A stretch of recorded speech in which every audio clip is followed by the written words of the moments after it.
안녕하세요. 부상만의 뉴스 그 사건 28회 방송 지금 막 문을 열었습니다.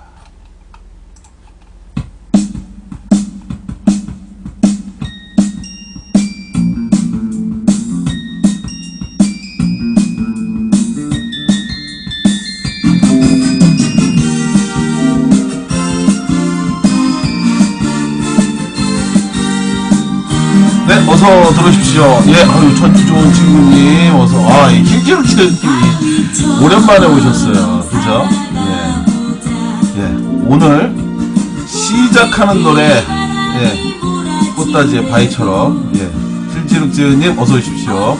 전주 좋은 친구님도, 오셨어요. 수사관님 수염 멋지세요. 어서 오십시오. 반갑습니다. 오늘 2016년 11월 7일 부상만의 뉴스속 그 사건 28번째 방송일 문을 열었습니다. 우리 힐지룩지님 어서 들어오십시오. 반갑습니다.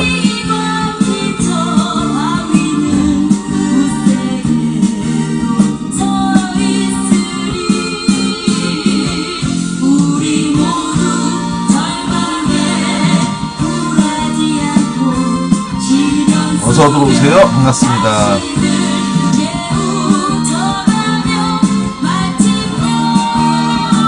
이집션 마우님, 이리와 빰대님, 반갑습니다. 어서 들어오십시오. 대한민국 정말 일도 많고 탈도 많고 할 얘기도 많고 해도 또 잘 들어주지도 않고 답답한 지경과 상황이죠. 그래도 또 할 얘기는 해야 되니까 어서 오십시오.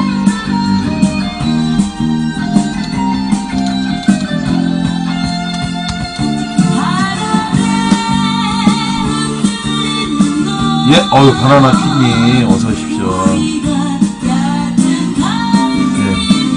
이게 또 시작했어. 아이고 글쎄. 바나나키님 지금 나오는 노래는 많이 다들 아시죠? 캡틴 형님 수염이 멋지더라고요. 아이고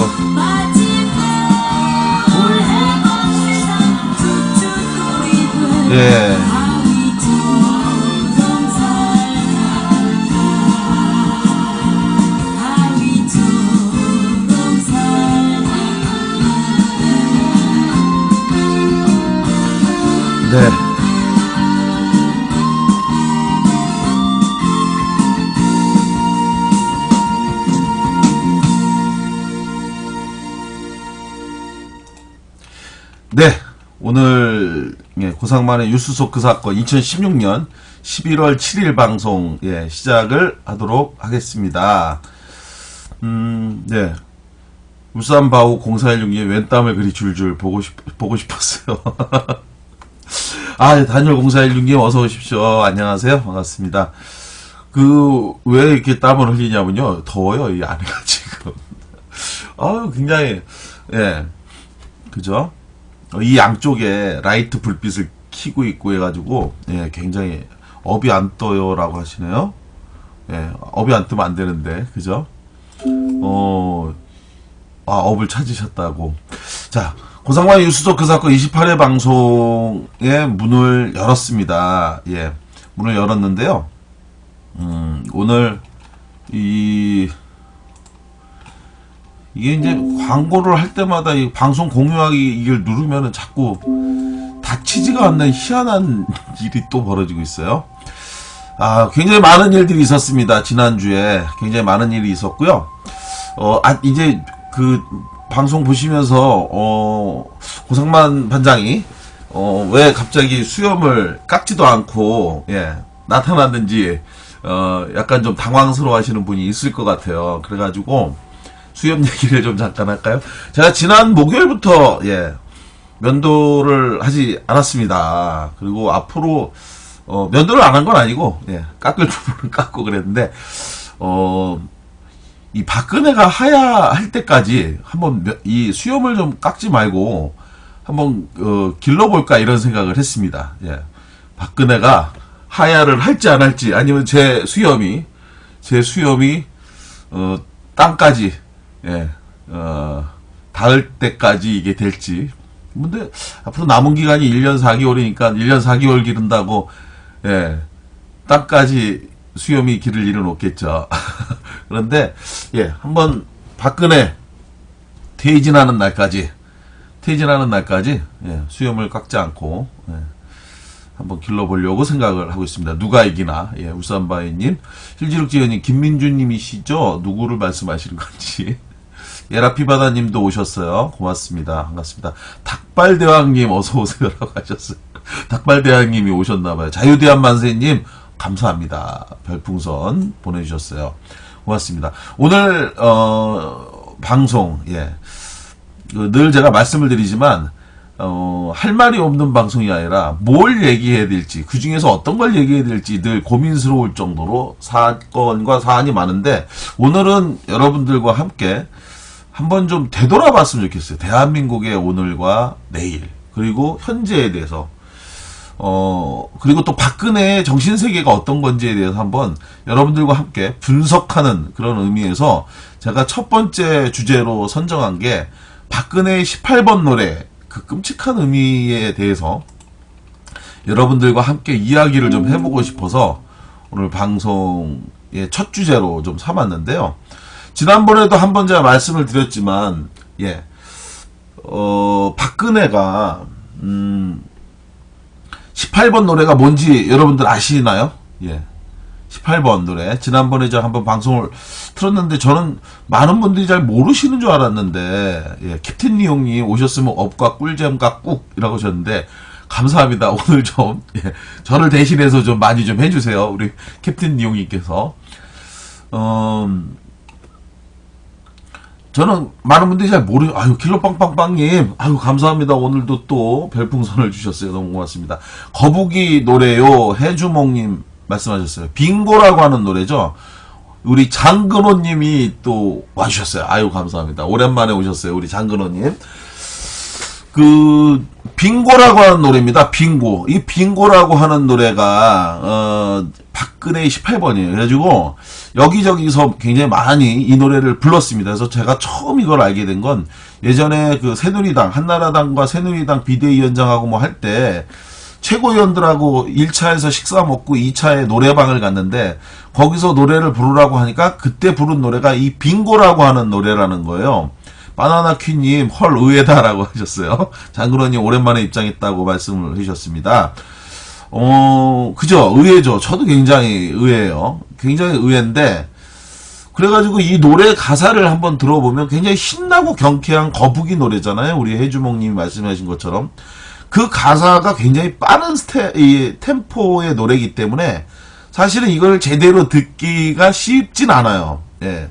특히나 나이가 좀 든 사람들, 이런 분들은 듣기가 더 이게 쉽지 않은데, 그래서 그 가사를 제가 오늘 한번 여러분들과 함께 찬찬히 한번 읽어보면 어떨까 해서 제가 가사를 좀 준비했습니다.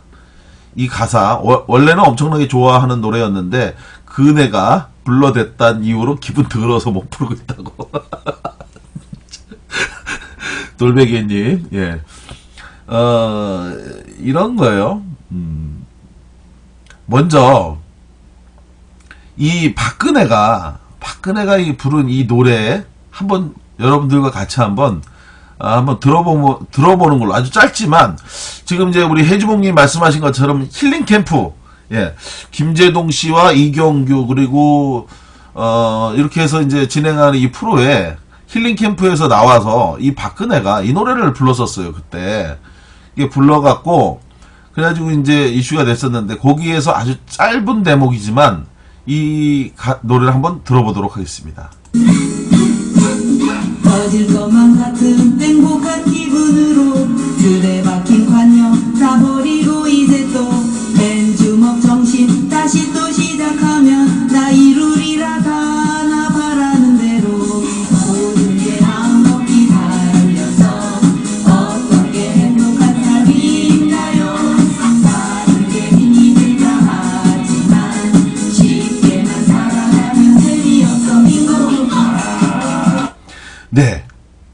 들어보셨죠? 이 노래. 예. 어떤가요? 굉장히, 굉장히 하여간 이때 당시 아마 이 방송 본 분들은 굉장히 좀 재미있었을 것 같아요. 박근혜라고 하는 사람이 이런 노래를 이렇게 부르니까. 그래서 굉장히 재밌었을 것 같고, 딱 나오네. 떡십사장이에요. 진짜 고인이 된 테틀맨을 그네가 모욕하는 행위라고 하셨는데, 이 가사를 제가 한번 읽어드릴게요. 아싸, 또 왔다, 나 아싸. 아싸, 또 왔다, 나 기분 좋아서 나. 노래 한 곡 하나, 둘, 셋, 넷. 자, 터질 것만 같은 행복한 기분으로 틀에 박힌 관념 다 버리고, 이제 또 맨주먹 정신, 다시 또 시작하면, 나 이루리라, 다, 나 바라는 대로. 지금 내가 있는 이 땅이 너무 좋아. 이민 따위 생각한 적도 없었고요. 금 같은 시간 아끼고 또 아끼며, 나 비상하리라, 나 바라는 대로. 산 속에도 저 바다 속에도 이렇게 행복할 순 없을 거야. 랄랄랄라. 구름 타고 세상을 날아도 지금처럼 좋을 수는 없을 거야. 울랄랄라. 모든 게 마음먹기 달렸어. 어떤 게 행복한 삶인가요? 사는 게 힘이 들다 하지만 쉽게만 살아가면 재미없어. 빙고. 거룩한 인생, 고귀한 삶을 살며 부끄럼 없는 투명한 마음으로 이내 삶이 끝날 그 순간에, 그 마지막 순간에 나 웃어보리라, 나 바라는 대로 빙고. 한 치 앞도 모르는, 또 앞만 보고 달리는 이 쉴 새 없는 인생은 언제나 젊을 수 없음을 알면서도 하루하루 지나가고, 또 느끼면서 매일매일 밀어가고, 평소 해보고 싶은, 가보고 싶은 곳에 단 한 번도 못 가는 이 청춘. 산속에도 저 바닷속에도 이렇게 행복할 순 없을 거야. 랄랄랄라. 구름 타고 세상을 날아도 지금처럼 좋을 수는 없을 거야. 울랄랄라. 모든 게 마음먹기 달렸어. 어떤 게 행복한 삶인가요? 사는 게 힘이 들다 하지만 쉽게만 살아가면 재미없어. 빙고. 피할 수 없다면 즐겨봐요. 힘들다 불평하지만 말고. 사는 게 고생이라 하지만 쉽게만 살아가면 재미없어. 빙고. 거룩한 인생, 고귀한 삶을 살며 부끄럼 없는 투명한 마음으로 이내 삶이 끝날 그 마지막 순간에 나 웃어보리라, 나 바라는 대로. 빙고. 아싸 아싸 또 왔다, 나 기분 좋아서 나. 노래 한 곡 하고 하나 둘 셋 넷 아싸 빙고. 자, 아유, 하도 이 박근혜가 좋아하는 18번을 따라 읽으니까 목이 다 메어갖고 자꾸 기침이 나옵니다. 이 가사를 이렇게 음미해 보면 이 참 좋은 가사인데요. 그리고 또 이제 다른 정말 어떤 분들이 이걸 부르면 참 좋은 건데, 우리 달빛 잔양님 그네 지 혼자만의 세상이라고 표현하셨는데, 정말 제 마음을 그대로 우리 달빛 잔양님이 표현해 주신 것 같아요. 실지룩 제은님, 별풍선 오늘 자꾸 몇 개를 보내주시는 거예요. 너무 미안하게. 이제 그만 보내주셔도 됩니다. 고맙습니다. 너무 많이 주셔서 죄송해요, 제가. 네. 장근호님, 별풍선, 감사합니다. 예전에 방송 인경 씨가 몇 차례 하던 말이 있거든요. 무슨 얘기를 했을까요? 꼭 알려주세요. 제가 말씀드리겠습니다. 잘 모르는 사람이 신념을 가지고 무서워진다고. 잘 모르는 사람이 신념을 가지고 무서워진다. 많이 주고 싶어요. 장근호님. 많이 주셨어요, 늘. 저는 이 가사 속에서, 이 노래 속에서 떠오르고 있는 게, 최순실과 박근혜의 나라. 정말 얼마나, 저 사람들한테 이렇게 행복할 수 없는 나라겠죠. 얼마나 행복하겠어요. 자기네들 마음대로 청와대에 들어가서, 밥 먹고, 잠자고, 또, 사람들 막 제멋대로 부리고 시켜먹고, 그리고 이 노래 가사에선 정유라의 얼굴도 또 떠오르지 않습니까? 거룩한 인생, 고귀한 삶을 살며 부끄러움 없는 투명한 마음으로 사는 게 힘이 들다 하지만 쉽게만 살아가면 재미없어. 빙고. 저는 이 노래가 너무 이렇게 읽어보면 너무 좀 끔찍하다. 예, 가사에 나와 있는 지금 내가 살고 있는 이 땅이 너무 좋아. 이민 따위 생각한 적도 없었고요. 그쵸? 자기네들은 이 나라가 얼마나 좋겠어요. 그러니까 이민 따위 생각해 본 적도 없고 금 같은 시간 아끼고 또 아끼면 나 비상하리라 나 바라는 대로. 예, 박근혜가 비상대책위원장을 많이 맡았는데 그래서 비상하리라 나 바라는 대로인가요? 참 좋은 노래를 참 완벽하게 망가뜨린 게 아닌가. 그리고 이 사람들이 자기네들끼리 생각하는 그런 대한민국 이거를 이제 즐기고 행복해했던 그 바닥 밑에서는 정말 얼마나 많은 사람들이 고통스럽게 예, 나라가 이 지경 이 꼴이 된 것에 대해서 얼마나 많은 사람들이 절망과 좌절을 하고 있습니까? 그래서 어떤 분들은 그런 얘기를 많이 하고 있어요. 내가 아무리 열심히 일을 해도 이게 정말 공정한 것인가 이런 그 불신이 굉장히 폭넓게 확산되고 있지 않습니까? 저는 사실 지금 오늘도 이제 보니까 무연 예, 두 도시 이야기라고 하는 영화가 새로 개봉을 했는데 예, 예, 이 무연 두 도시 이야기가 역주행 인기를 가져간다 해서 초기에 한 50개 정도의 그런 극장을 개봉을 했는데 개봉관을 갖게 됐는데요. 지금 이제 100개가 넘어갔다는 거예요. 그리고 통상 이제 다큐멘터리 형식의 영화는 10,000명이 손익분기점의 기준점이라고 얘기를 한답니다. 근데 오늘 현재 시간 한 7만 명 정도 어저께 기준이 그렇고요.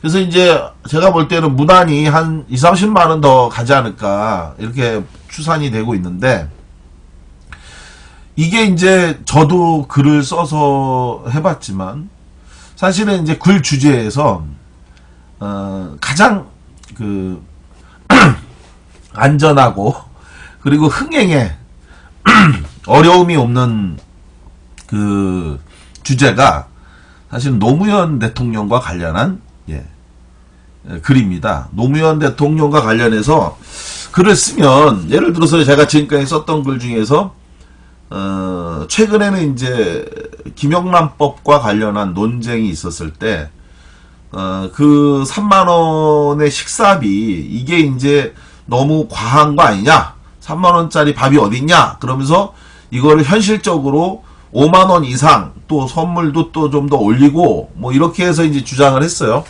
근데 그때 노무현 대통령이 서거한 당일, 그러니까 2009년 5월 23일 날이죠.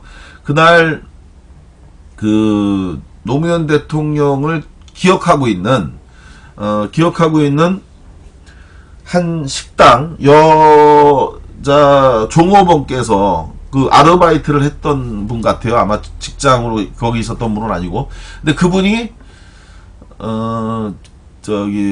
서거하신 날 인터넷 사이트에다가 글을 올리셨어요. 그래서 뭐였냐면 자기가 호텔에서 아르바이트로 서빙 일을 하고 있었을 때 그 일식당에는 아주 비싼 음식과 또 좋은 양주를 매일 이제 많이 준비해 놨다는 거예요. 그래서 거기에 우리나라의 저명한 무슨 정치인이라든지 재계 인사 뭐 이런 분들이 많이 오시기 때문에 이분들을 주문하는 것을 대비해서. 그런데 어느 날 노무현 당시 국회의원 초선 때 그분이 이제 오셨는데 그 자리에 와갖고서는 사람들이 주문을 하려고 하니까 그러니까 자기는 죽 한 그릇만 달라고 그랬다는 거예요. 그러니까 이제 같이 왔던 그 기업인이 깜짝 놀라서 아니 왜 더 좋은 음식을 시키시지 왜 죽만 시키냐. 그래서 회하고 최고급 회와 그리고 양주를 갖고 와라 그랬더니 노무현 당시 국회의원 초선이었던 거죠.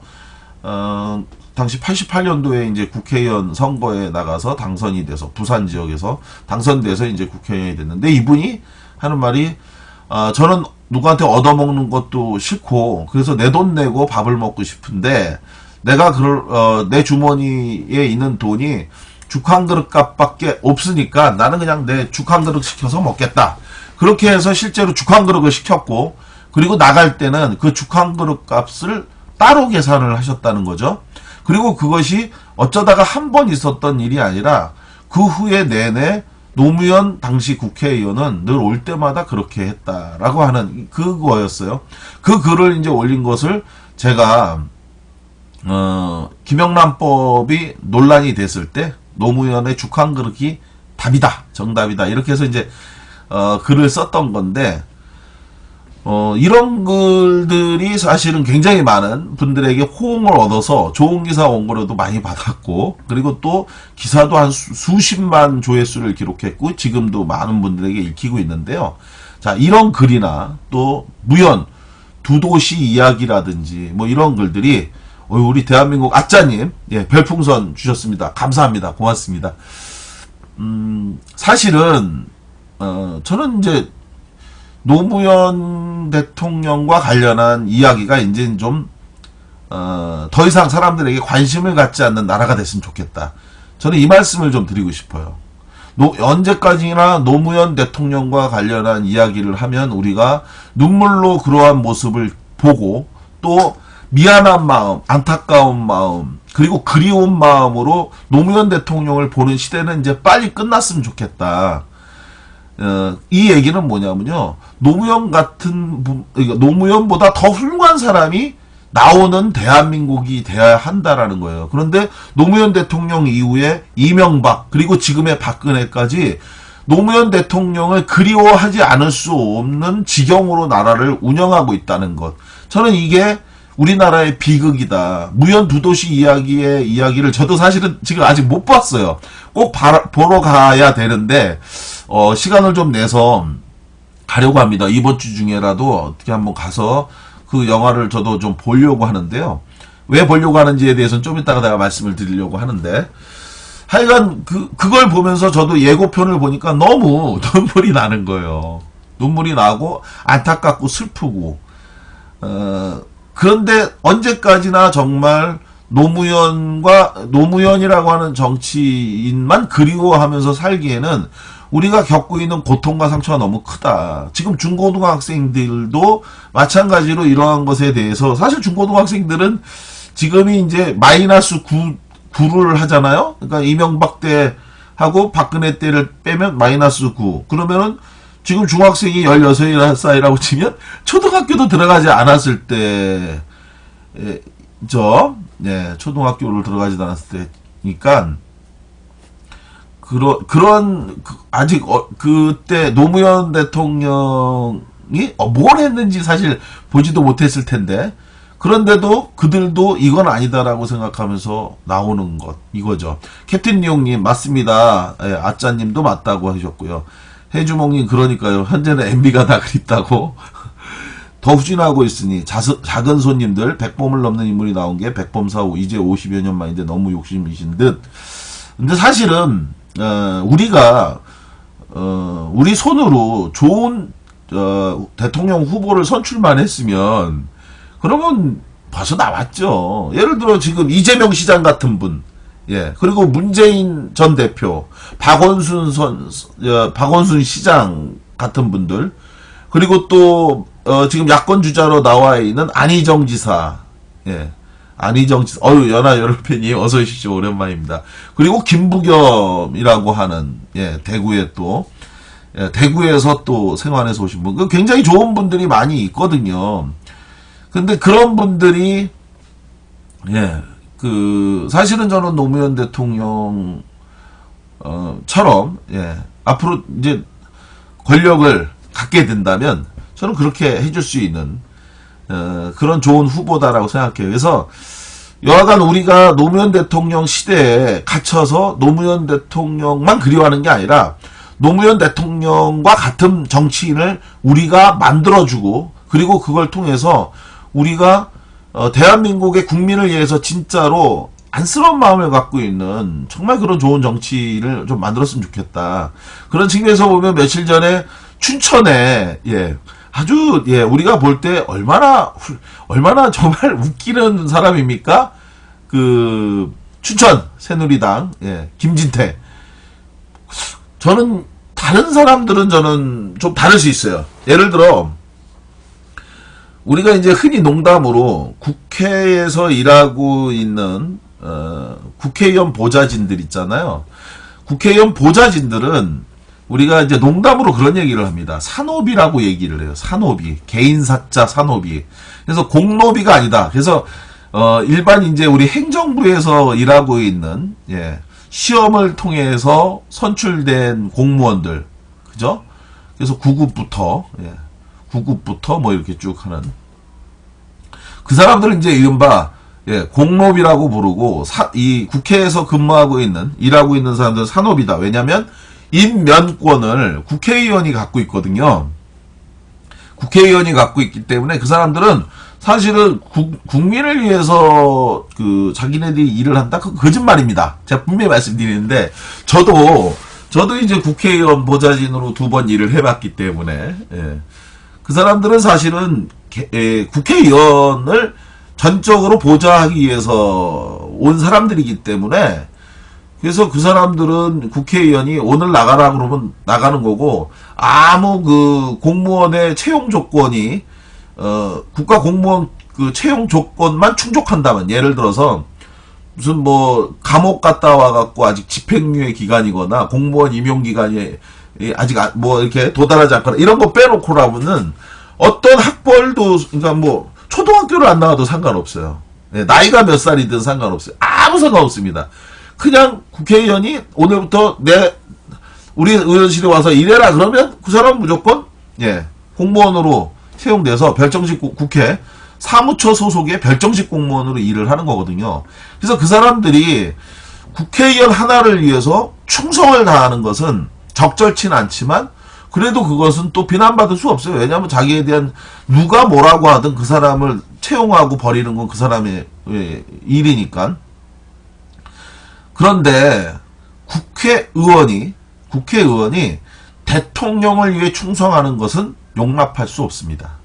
예. 대통령에게 국회의원이 국민의 뜻과 달리 대통령에게 충성하는 그것은 아름다운 미덕이 아니라 국회의원으로서의 자격이 없는 일입니다. 예, 이게 정답입니다. 김진태는 새누리당의 춘천에 공천을 받아서 당선이 된 사람인데요. 분명히 김진태는 자기가 국회의원 선거에 출마했을 때 박근혜에게 충성을 할 테니 가장 충성을 잘할 수 있는 나에게 표를 달라고 얘기할 리가 없습니다. 분명히 국민을 위해서 뭐든지 다 하겠다라고 얘기했을 거예요. 제가 자세히 들어보지 못했지만 만약 어떤 부분에 충돌 지점이 있다면 대통령과 국민의 뜻이 다르다고 하면 국민의 편에 서서 대통령에게 그 뜻을 전달하겠다라는 말을 했을 겁니다. 예, 만약 했다면. 그런데 만약에 그런 상황이 있을 때 국민의 뜻과 상관없이 저는 대통령 하나를 지키기 위해서 끝까지 싸울 테니 저에게 표를 주십시오라고 하는 바보는 없을 거고, 그런 사람한테 또 표를 던지는 바보 유권자도 없었겠죠. 그런데 정작 자기가 대통령으로 당선되고 국회의원으로 당선되고 나니까 지금에 와갖고, 예, 김진태가 아주 무슨 심파극의 멋있는 장면으로 본다면 그럴듯하지만 정말 상식적으로 용납할 수 없는 그런 주장을 지금 하고 있는 겁니다.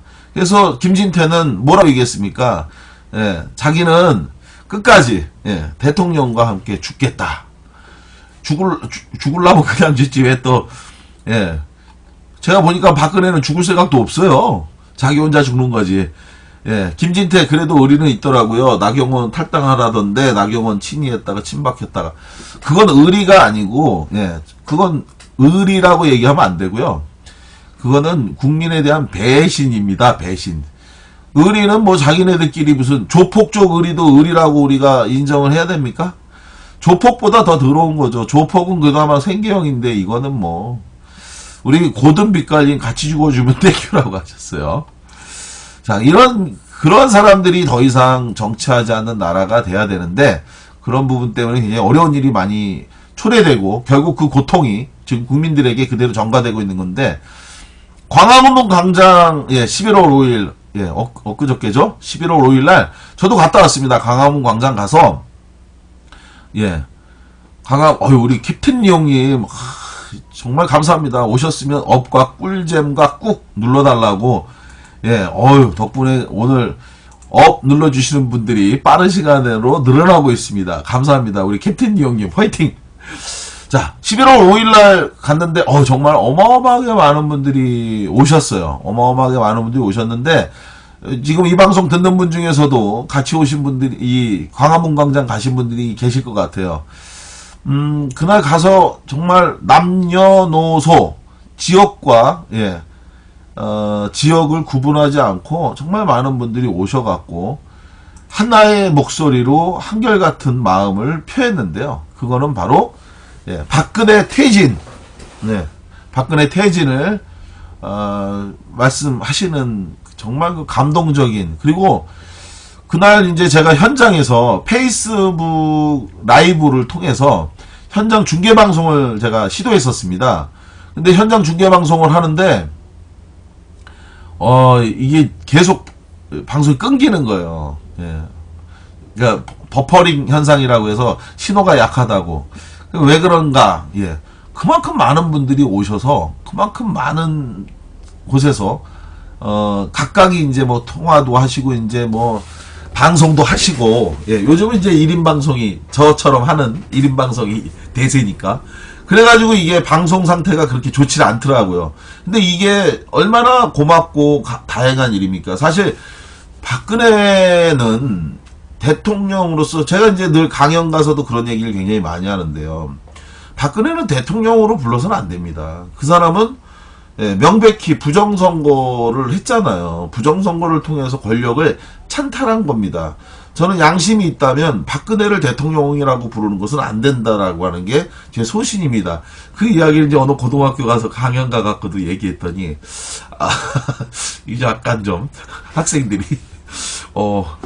그래가지고 이제 또, 이것도 괜히 또 저를 초청해준 선생님이 난감하지 않을까 싶어갖고 약간 좀 당황한 적도 있었는데, 여하간 저는, 지금 현재 벌어지고 있는 국정농단, 최순실 박근혜 게이트, 박근혜 최순실 게이트와 관련해서, 진실이 이것도 밝혀져야 되지만, 또 하나는 반드시, 그 원천의 뿌리부터 우리가 밝혀야 된다. 그 원천의 뿌리는 바로, 박근혜가 어떻게, 대통령으로 자리에 앉아 있는가.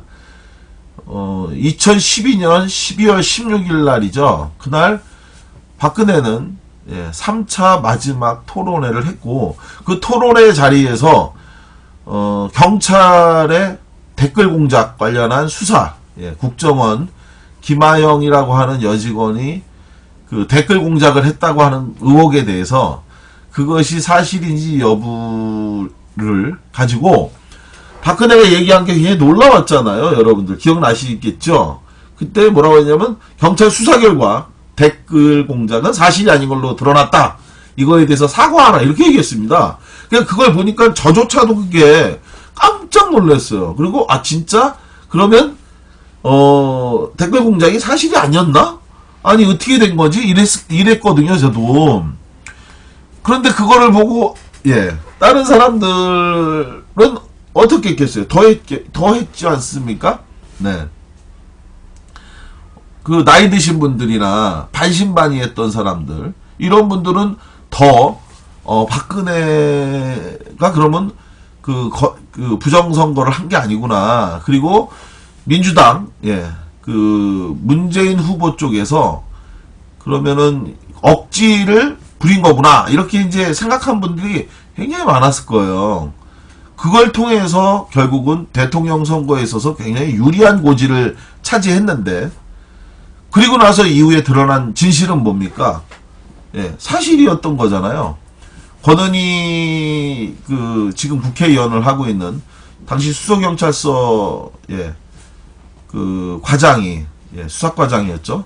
이 사람이 양심선언을 통해서 사실이 그 댓글 공작은 사실이었다. 그런데 그것에 대해서 윗선으로부터 압력이 행사돼서 그래서 진실이 묻혔다. 이런 이제 양심선언을 했던 거였고요. 근데 그런 상황 하에서 지금까지도 여전히 박근혜는 그날 밤에 있었던 진실을 밝히지 않고 있는 상황입니다. 그래서 이런 부분과 관련해서 저는 반드시 진실이 밝혀져야 되는데, 이것을 밝히려고 한다면 지금의 검찰로는 안 된다. 그 대표적인 케이스가 바로 우병우와 관련한 이야기잖아요. 토요일 날, 예, 갔어요. 우병우가. 그죠? 캡틴 니용님, 부산 서면에서도 박근혜 하야 집회에 사람들이 많이 몰렸답니다. 캡틴 니용님이 부산 살고 계신가요? 예. 평화마니님은 국회의원의 본분을 모르는 거죠. 행정부를 견제하고 감시하라고 보냈더니 개노릇을 하는. 그쵸. 개노릇을 넘어서, 예, 더한 개노릇을 하고 있는 거죠. 예. 고전빛깔이 허위사실 유포, 허위사실로 후보자 비방, 당선 무효용.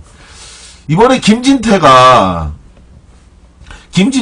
그 박근혜하고 함께 죽겠다라고 한 것에서는 여러분들 정말 더 놀라운 사실 있잖아요. 이번에 선관위가 김진태를 선거법 위반으로, 예, 공직선거법 위반으로 고발을 했잖아요. 예, 고발한 내용이 뭡니까? 무려 9만 명에게 김진태가 허위 사실을 담아서 문자를 보냈어요. 그 문자의 내용이 뭐냐면 실제 공약사항 이행률이 굉장히 낮은데, 그런데 과반 이상을 한 것처럼 이렇게 뭐 시민단체가 발표했다, 이런 허위사실을 담아갖고 유포를 했는데, 이것에 대해서 선관위는 이것이 굉장히 심각한 부도덕한 그리고 실정법을 위반한 그런 행위라고 해갖고 고발까지 했습니다. 그런데 검찰이 이 김진태에 대해서 놀랍게도 기소를 하지 않았습니다. 기소를 하지 않은 이유에 대해서 뭐라고 했냐면, 보좌관이 김진태에게 확인한 결과 사실이라고 보고했다라는 거예요. 그래서 김진태는 이것이 허위의 사실이라고 하는 것에 대한 인식이 없었다. 그래서 그러니까 허위 사실을 유포하려고 하는 인식이 없었기 때문에, 그래서 이것이, 예, 공직선거법 위반이 아니다 라고 해갖고 김진태에 대해서 기소를 하지 않았습니다. 그런데 반면에 야당인 경우에 많은 분들이 그렇게 뭐 좋아하지 않으시죠?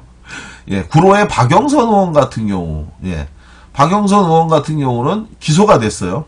근데 기소가 된 내용이 뭐냐? 아시는 것처럼 50여 명 정도의 사람들 앞에서 내가 국회의원을 하는 동안 관 내에 있는 초중고등학교, 예, 초중고등학교에 이 학생 인원수를 절반 이하로 줄였다라고 얘기를 했다는 거예요. 그런데 초등학교, 중학교는 과반 이하 학생들을 처음에 시작할 때보다 절반 이하로 줄였지만, 고등학교는 절반에 채 미리지 못하는데 이것을 허위 사실인데도 불구하고 그렇게 얘기를 했다. 그래서 이것을 박영선 의원이 나온 출마 지역구에 새누리당 후보 쪽에서 녹음을 해갖고 그걸로 고발을 했답니다. 그런데 이것을 허위사실 유포로 해서 박영선을 또 기소했어요. 경기도 화성에서는 이원욱이라고 하는 지금 당선된 분인데, 그 의원이 선거 당일날, 예, 지지자들, 그러니까 사람들을 이렇게 유권자들을 보면서 이게 손가락 두 개를 펼쳐갖고 흔들었답니다. 예, 이게 이제 이기라고 하는 뜻일 수도 있고, 아니면 기호 2번을 의미하는 뜻일 수도 있겠죠. 이렇게 흔들면, 그죠? 이것을 선관위는, 검찰은 2번을 선거운동 때도 밀었다, 이게 운동을 했다. 그래서 이것이 선거법 위반이다 또 기소했어요.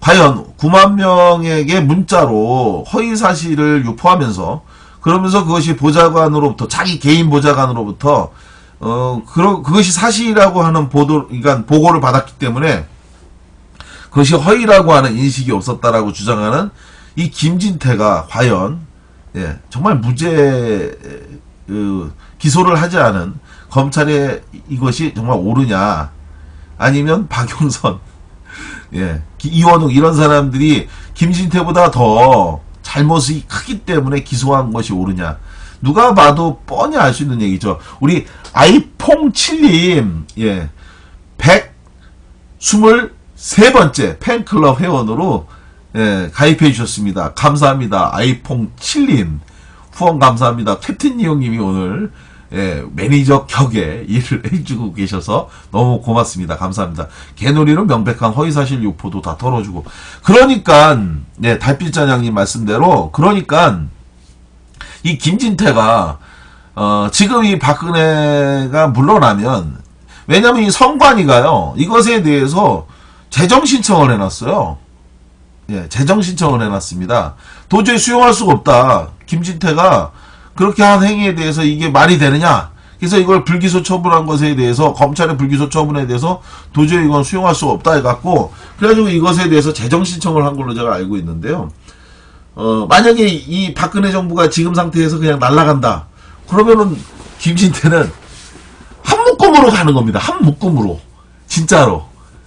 박근혜가 날아가는 게 문제가 아니고, 만약 박근혜가 지금 날아간다면, 그리고 친박 세력인 박근혜가 날아가면 친박 세력들 다 어디로 가겠어요. 그래서 이 김진태가 사실은 의리가 좋아서가 아니라, 사실은 자기가 지금 걸려있는 이 선거법 위반 관련한 내용이 있어서 이게 아직 끝나지 않았기 때문에 어떻게든지 이 정부, 이 권력을 유지하는 겁니다. 유지할 수밖에 없는 거죠. 아이폰7님, 박근혜 18번 노래가 뭐예요? 최창에서라도 누가 알려주세요.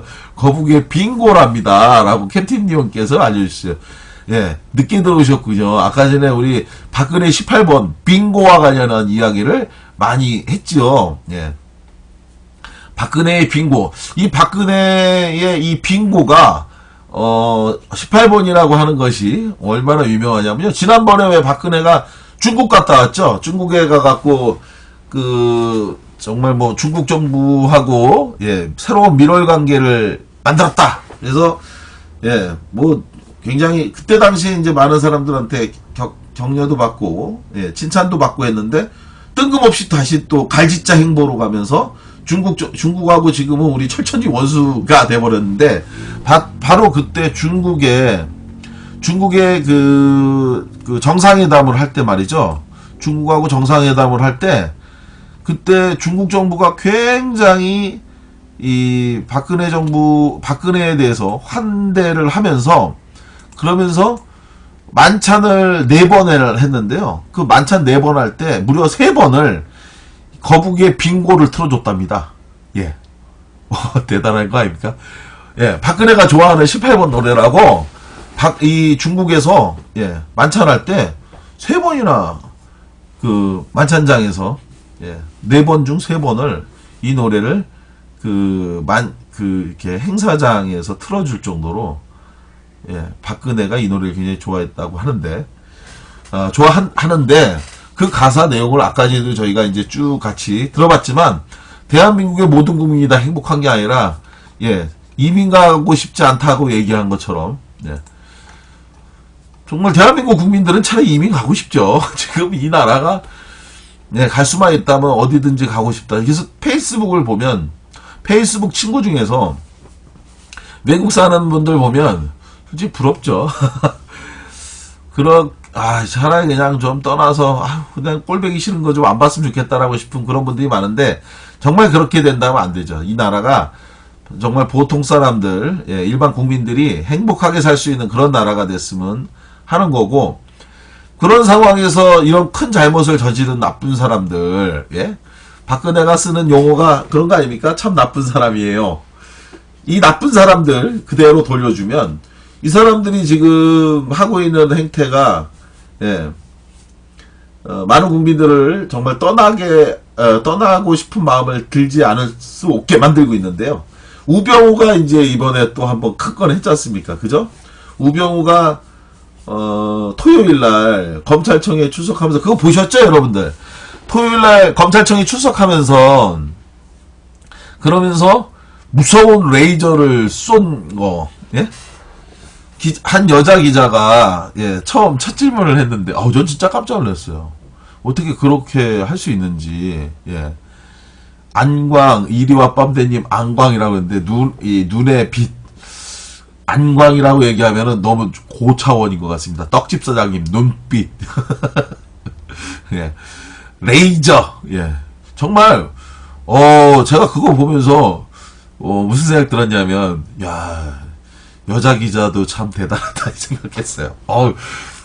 저도 좀 세다라는 이야기를 듣는데 그 정도의 눈빛으로, 바로 그것도, 이렇게 다 달라붙어 있었잖아요. 근데 바로 진짜 한 30cm 정도, 예, 떨어져 있는 것도, 한 30cm 정도 떨어져 있는 그 위치에서, 그야말로, 레이저를 딱 쏘는데, 통상 사람들 같으면 아마 고개를 순간적으로 자기도 모르게 이렇게 떨굴 것 같은데, 그 여자 기장 하나도 고개를 숙이지 않더라고요. 근데 그건 정말 부럽대요.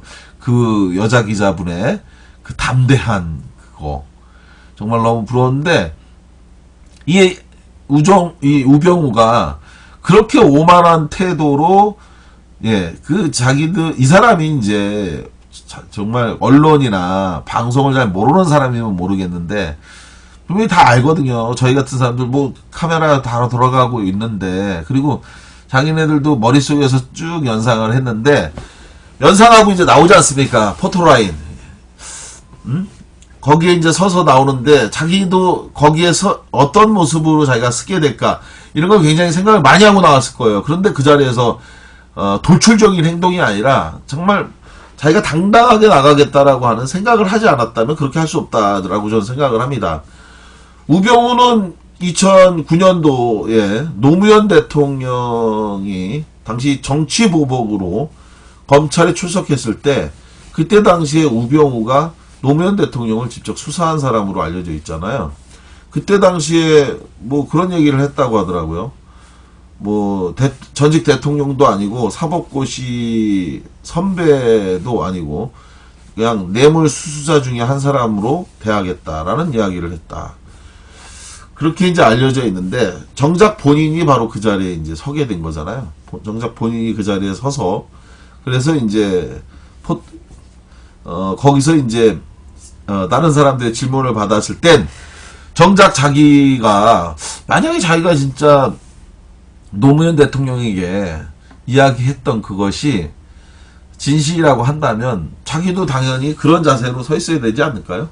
근데 다른 사람들한테는 그것이 마치 당연한 것처럼 얘기하더니, 정작 자기는 그것에 대해서, 예, 다른 표리부동한 행동을 하는 것에 대해서 너무 화가 났고, 흔히 이제 많은 분들이 그런 이야기를 합니다. 정치보복은 안 된다고 얘기를 하거든요. 근데 정치보복이라고 하는 것에 대해서 우리가 정확하게 알아야 될 게 있습니다. 많은 사람들은 이 정부에 있었던 사람을 다음 정부에 있는 사람들이 처벌하면 무조건 그걸 정치보복이라고 이야기해요. 그렇게 되는 데 있어서 가장 문제가 됐던 착각을 일으키게 된 게 뭐냐면, 진짜 잘못한 놈이 잘못한 행위에 대해서 인정하지 않고 자기 지지자를 향해서 지지를 얻기 위한 목적으로 무조건 정치보복이라고 이야기합니다. 사실임에도 상관없이 정치보복이라고 얘기하는데, 진짜 정치보복은 그런 것이 정치보복이 아니고요. 없는 사실을 가지고 처벌하는 게 정치보복입니다. 이 정부에 있는 사람이 저 정부 하에서 처벌하는 것이 정치보복. 그래서 정치보복은 안 된다라고 얘기하면, 그러면은 그냥 전 정부에서 무슨 일이 있었건 간에 그것에 대해서 처벌하는 건 안 되는 걸로 많은 분들이 착각을 하고 있어요. 근데 그것은 그야말로 진짜 착각이고요. 정치보복이라고 하는 것은, 말씀드린 것처럼 없는 사실을 가지고, 그걸로 처벌을 하는 것이고요. 따라서 노무현 대통령과 관련한 것. 노무현 대통령이야말로 진짜 정치보복이었던 거죠. 그리고 또, 지금까지 역대 우리나라에서 국가보안법으로, 예, 사형을 당했던 조봉암 선생 같은 경우. 조봉암 선생은 이승만 정부에 맞서서 56년도 대통령 선거 때, 그 당시에 진보당 사건의 당수였죠. 진보당의 당수로 대통령 선거에 출마해서 굉장히 놀라울 정도로 득표를 하게 됩니다. 물론 그때 이제 신익희라고 하는 사람이 대통령 선거 과정에서 갑자기 사망하니까 신익희한테 가야 될 표가, 예. 그래서 이제 조봉암 씨가 이제 야당 후보로 남게 되니까 그 사람한테 가서, 그래서 이제 굉장히 더 많은 표가 간 측면도 있지만, 이렇게 이제 조봉암 씨가, 예, 당시 조봉암 당수, 진보당 당수가, 생각보다 굉장히 많이 선전하니까 이것에 대해서 그 싹을 잘라버리겠다 해갖고 진보당 당수였던 조봉암 씨를 예, 국가보안법 위반 혐의로 해서 사형을 처하죠. 그래서 이른바 이승만의 북진통일론에 대해서 조봉암은 평화통일론을 주장을 했어요.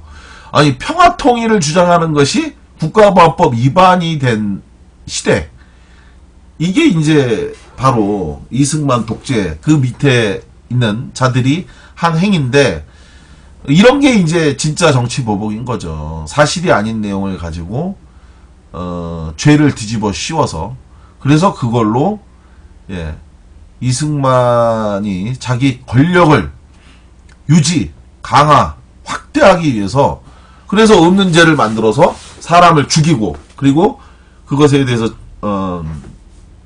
권력을 가져간 것, 이런 게 이제 정치 보복이고요. 근데 이제 지금 상황에서 노무현 대통령 역시 만약 광우병 사건이 아니었다면 이렇게 가지 않았을 거다라고 하는 게 중론이잖아요, 여러분. 예. 이명박이 그 노무현 대통령을 치게 된 결정적인 사유, 그것은 바로 광우병으로 인해 국민적 저항이 일어나니까 그런 상황에서 인기가 아주 바닥을 치고 있었잖아요, 노무현 대통령이. 그때 당시에 여러분들 아마 기억나실 것 같아요. 노무현 대통령과 관련해 갖고 굉장히 많이 얘기가 됐던 게 뭐였냐면, 당시에는 점 10원짜리 고스톱을 치다가도 예, 잃으면 다 노무현 탓이라고 얘기했던 거 기억나시나요, 여러분? 아이폰 7님 모욕 수사를 했다. 예, 그쵸, 모욕 수사를 했고, 그리고 검찰은 당시에 확인되지도 않은 예, 시계, 예, 그거에 대해서 뭐 논두렁에다 버렸다 해갖고, 논두렁에다가 버렸다라고 하는 말을 검찰에서 흘린 게 아니라 사실은 무슨 국정원이 나서서 공작한 거다, 뭐 이런 이야기를 해갖고 또 논란이 됐고, 논두렁에 버렸다라는 거, 그게 뭐 억대가 넘는 시계인데 논두렁에 버렸다, 이게 사실인지 아닌지 이것도 사실은 확인이 안 됐다고 하더라고요. 국정원이 그냥 그걸 언론에다 터트려갖고, 그래서 검찰은 자기네가 얘기한 게 아니라고 주장하고 국정원은 난 모르고 이렇게 했던 건데, 그 시계를 찾는다고 엄청나게 많은 사람들이 예, 그 김해 봉화에 가서 뭐 논두렁을 뒤졌다고 하는 그런 믿거나 말거나 같은 한심한 얘기들도 많았죠. 직고봉 라인이 수사하니까 눈에 뵈는 게 없지, 달빛 사장님. 이거 명백한 범죄를 수사처벌하는 건데 라고 하셨고요. 통합진보당의 해산이 정치보복이죠, 해주몽님. 예, 맞습니다. 캡틴 니용님 수고가 많으세요 라고 저 대신 라이치 70님이 캡틴 니용님을 응원해 주셨습니다. 오셨으면 억과 꿀잼과 꾹. 예, 캡틴 니용님, 승만이는 한강다리 끊고 도망갔으면서 권력 유지만 하고, 예, 이거에 대해서도 또 재밌는 일이 있었죠. 예, 얼마 전에 자유경제원인가요? 거기서 했던 시, 예, 그거에 대해서 이제 가로시로 읽으면 예, 이승만에 대한 조롱의 내용이 있다. 근데 그게 이제 최종적으로 이렇게 된 것 같아요. 예, 형사사건 무죄, 여기 형사사건 무죄가 아니고 형사사건은 불기소 처분 결정이 났죠. 예, 그 풍자를 하는 것은 예, 문학의 한 영역이고, 그리고 그것에 대해서 예, 당선자를 선정하고 말고 하는 문제는 예, 그거는 그 주최 측의 의무인데, 그걸 제대로 소홀히 해놓고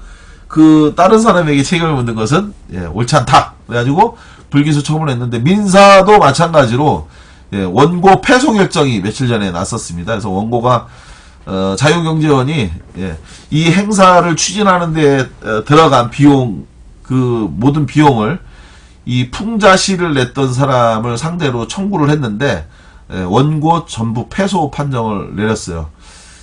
사실 이런 문제 가지고 소송을 냈다는 것 자체가, 이 자유경제원인가요? 거기서도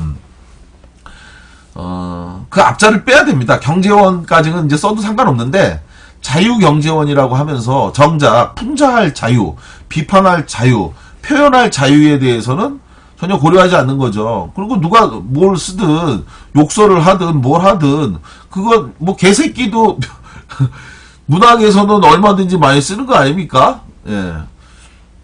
그럼 그것에 대해서는 탈락으로 결정하면 끝인 거죠. 자기가 개새끼라고 만약에 썼다. 근데 그거는 자기네들이 할 일이 하진 않았겠지만 교묘하게 숨긴 상태에서 개새끼라고 쓴 거를 자기네가 뽑았으니 그러니까 이거에 대해서 민형사 소송을 제기할 테니 그것에 대해서 처분해달라 이렇게 얘기한다면 예 그러면은 그게 말이 됩니까? 왜 그쪽에 있는 분 중에 분명히 변호사나 이런 사람들도 있었을 텐데 왜 그런 예, 어리석은 민형사 소송을 냈는지 좀 이해가 안 가죠. 예, 길 가다 엎어져도 다 노 전 대통령 탓이라고 했죠. 예, 그때가 그랬지요. 예, 니가 가라 하와이. 예, 부산에 뭐죠? 예, 또 모으면 공사 현장에 승만이 사진이 있는데 없애버리고 싶습니다. 아 그래요? 부산에 어디에 가면 공사 현장에 승만이 사진, 이승만 사진을 거는 사람들도 있습니까? 지금 예, 박정희 사진 거는 건 봤어도 또 그런 건 또 못 봤네요. 기득권자들이 자유만 보장되는 자유가 자유냐? 이렇게 하는 상황에서 더 놀랍고 황당한 거, 예, 우리 우병우가 레이저를 이제 쏘고 난 다음에 그리고 나서 검찰에 들어가서도 예, 일반 사람들이 생각할 때 도저히 상상할 수 없는 행동을 했어요. 팔짱을 끼고 수사를 받는 태도가 언론의 사진에 예, 찍혀갖고 이게 이제 오늘 보도가 됐습니다. 만약에 우리가 예, 팔짱 끼고 검찰에 가서 조사를 받는다 한번 생각해 볼까요? 어떻게 될까요? 이러니까 민주공화국이 아닌 겁니다. 누구는 할 수 있고 누구는 못한다면 그게 어떻게 민주공화국일 수 있겠어요? 우리도 안 된다면 그도 안 되는 게 맞는 거 아닌가요? 근데 이것이 이제 사실 원래부터 잘못된 부분을 잉태하고 있었다. 잉태. 왜 그럴까요? 이 우병우를 수사했던 이 특별수사팀의 팀장이 윤갑근 고검장입니다. 대구 고검장이라고 알려져 있죠. 근데 이 사람이 바로 우병우하고 사법연수원 동기생 친구랍니다. 그러니까 자기하고 같은 사법연수원의 친구인 윤곽근이라고 하는 사람이 이 사건 팀장을 맡고 있기 때문에 기자한테 레이저 쏘고 그리고 나서 자기 친구인 윤곽근 팀장을 만나 차 한 잔을 마시고 그리고 나서 검찰에 가서 통상 이제 젊은 일선에 있는 검사가 수사를 하는데 이번에는 그 급을 생각해 준다고 부장검사가 이 사람을 수사했다는 거예요. 예. 부장검사가 했으니까 좀 더 치열하게 조사를 한 게 아니라 더 예우를 갖춘답시고 부장검사를 해준 거죠. 내가 너 같은 놈 정도에게 받을 수는 없다. 뭐 이런 거 아니겠습니까? 이런 상황에서 팔짱 끼고 수사를 했다니 그 사람이 도대체 뭘 부인했을까요? 저도 이제 조사, 수사, 감사 많이 해봐서 많이 받기도 하고 많이 해봐서 아는데 이런 거는 사실 어떤 조사를 받는 사람이요 마음에 이 안정을 찾으면 갖고 놉니다. 예, 상대방을. 예? 그러니까 최순실은 또 저기 대단한 사람이었다고 또 이런 얘기를 하잖아요. 뭐 수사 받으러 가서 최순실 게이트로 온 나라가 난리 법석인데 이런 상황에서 최순실이가 예, 조사 중간중간에 뭐 과자도 뭐 먹고 그랬다고 돼요. 참 이게 정신세계가 딴 나라가 있는 건지 아니면 우리하고는 정말 다른 수준인지 모르겠는데 하여간 그러한 사람들이 이 최순실이가 똑같이 레이저를 하나 쐈답니다.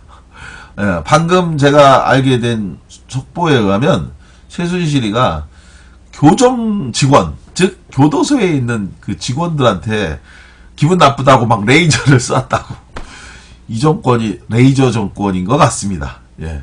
하여간 우병우와 최순실이 이 행태가 가관이 아닌데요. 2부에서 바로 이어가면서 예, 최순실 박근혜 사태에 대한 이야기들을 예, 좀 더 심도 있게 예, 진행해 보도록 하겠습니다.